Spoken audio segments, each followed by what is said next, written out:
Hi friends, Sarah here from graceinmyspace.com. Welcome back. Today's heart chat is going to be on relationships.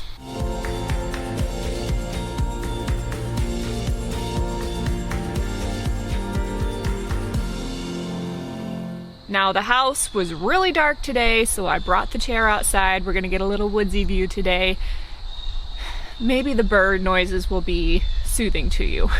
So last night when I was going to bed, I had this thought come to me from the Lord that felt like it should be what our heart chat's about today. And so I'm going to kind of share the analogy that God brought to my mind and talk about some scriptures that are based on how to relate to others. And one thing that I want to preface this chat with is that I am talking about your everyday relationship. There's always extenuating circumstances. I'm not talking about situations of abuse.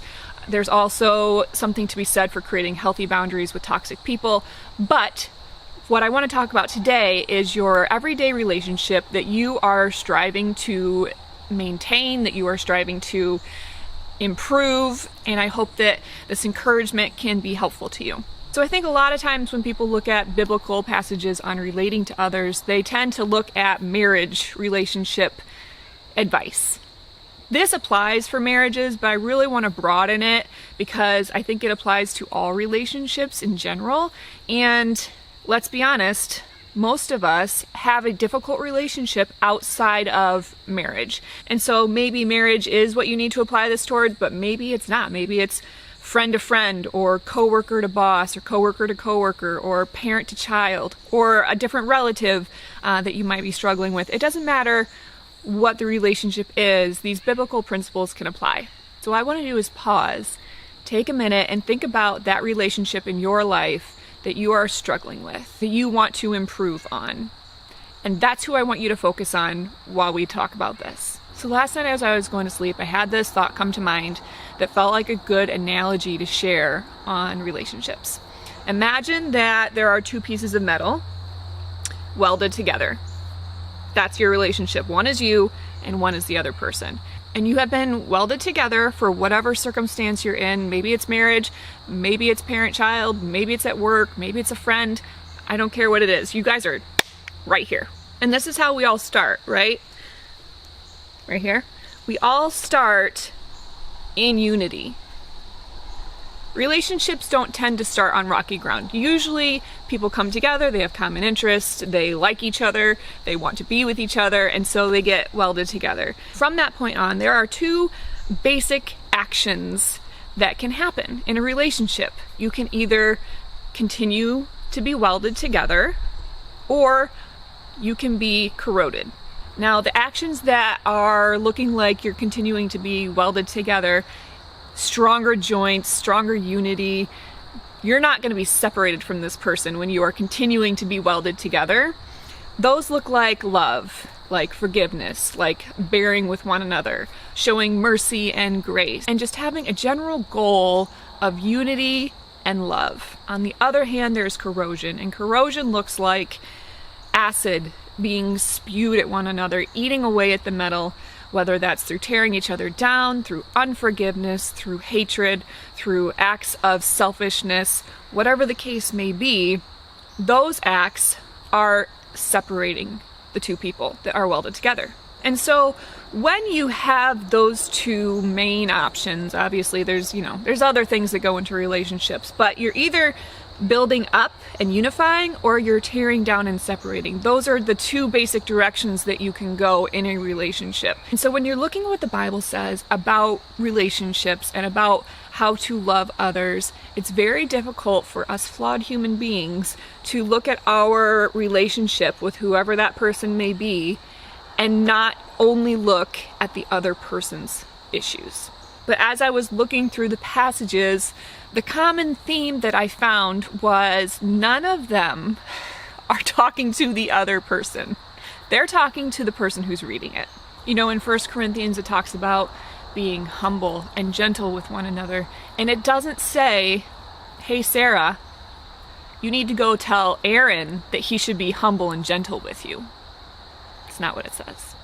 It's my responsibility to have those actions towards the other person. And so I want to look at some passages that encourage us towards that unity and towards welding a relationship back together, and then go from there. Now, my guess is that when you started the relationship that you're currently thinking about, your intent was not to tear the other person down, and your intent was not to be hateful or selfish towards that person. But along the way, our sin nature tends to creep in. We start to feel jaded or bitter, and it is very difficult to take a step back and take control back over our own actions instead of constantly picking apart the other person's. And so let's look at what love actually encourages us to do in the Bible. So obviously 1 Corinthians 13 is like the love chapter of the Bible. If you have ever read any parts of the Bible or had any of the signs from Hobby Lobby that talk about love, 1 Corinthians 13 was probably it. You probably had it read at your marriage ceremony. But love in 1 Corinthians 13 is actually not even talking about marital relations. 1 Corinthians 12, leading up to 13 in this passage that we always go to for the love verse of the Bible, is actually talking about the body of Christ and the church and using their gifting to serve one another and to build the church up in unity. And then goes into chapter 13 and he says, look, that's how he said it too. If you have all of these amazing gifts, if you can heal people and you have words of prophecy and you have the gift of mercy and you have blah, blah, blah, blah, blah, all these amazing gifts that God gives us, but you have no love, you're useless. You're like a clanging gong. It's like the worst sound ever. So let's take that and put that into a relational context. This was talking about the relationship within the church body, but in general, this applies to all relationships, whether you are talking to an unbeliever, whether you are talking to a believer, whether you are talking to your spouse or your son or whatever the case may be.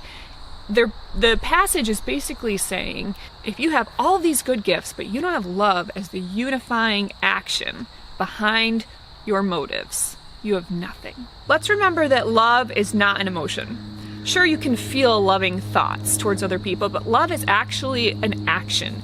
It's a verb. It's something that you have to put into action in order for it to be materialized. So let's take a second and actually read the passage. Love is patient and kind. Love does not envy or boast. It's not arrogant or rude. It does not insist on its own way. It's not irritable or resentful. It doesn't rejoice in wrongdoing, but rejoices with the truth. Love bears all things, believes all things, hopes all things, endures all things. Now, as you read that passage, it becomes very clear very quickly that love is going to be difficult. Love is patient. Patience is not my gift. Love doesn't envy. Love does not insist on its own way. Love is not irritable. Guilty. Love bears all things. Do you know what it means to bear all things? It means you're like literally putting it on your shoulders and you're lugging it around. It is heavy, it's hard, it makes you sweat, it's not fun. But that's what love does. So let's remember that when you are welded together with somebody, you are either, with all of your actions, building each other up in unity, or you are corroding each other down into destruction. That might sound a little bit dramatic, but it's really not. If you've ever looked at corroded metal and you've seen the rust and the holes that it makes and the way that it flakes away, that is what our actions are doing to the other person. If we are not speaking in love and we are instead spewing acid and hatred, then we are literally pitting the other person away, slowly but surely, wearing them down until there is holes, until it is rusty, until it's starting to fall apart. And you know what? Eventually, that corrosion is going to seep through to you. It doesn't only impact the other person, it's going to impact your own heart. It's going to impact your ability for relationships with other people. It's going to impact the way that you view conflict and struggle in relationships. And so essentially we have this choice with every action that we take. We can choose to build up and love and do all those really hard things, or we can choose to go the easier way and tear down which will eventually just lead to destruction. Proverbs 10:12 says, hatred stirs up conflict, but love covers over all wrongs. And John 15:12 says, my command is this, love each other as I have loved you. When you think about how Jesus loved us, he was merciful and he shows us grace and he died on the cross for us. So that's like the biggest show of love that you can be. But at the same time, he was also gentle in his correction. And he guided us towards the Lord and towards doing right towards other people.